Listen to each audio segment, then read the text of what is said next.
ഇപ്പം നമ്മളെ കോഴി ആടെല്ലാം കാണും. താറാവ് കണ്ട ആടിനെ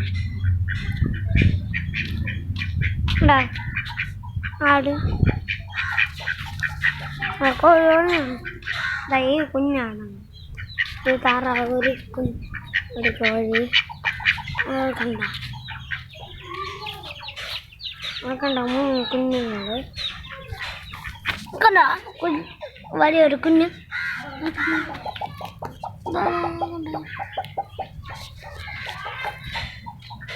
എല്ലാം കണ്ട് തീർന്നു. കണ്ടോ പിന്നെ വൈ നമ്മളെ കൂട് 3 പിന്നെ കൂടാണ്. ചെറുതിന് വേറെ കൂടല്ല ഉണ്ട്. നമ്മളെ ചെടിയെല്ലാം ഉണ്ട്.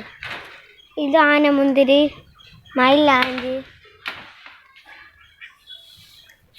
നാരങ്ങ. അല്ല ഇത് ഇന്ന് വാങ്ങിച്ചാൽ നാളെ ഇടും, മറ്റൊന്നിടും, എപ്പോഴും മുട്ടയിടും. അങ്ങനത്തെ കോഴിയാണ്.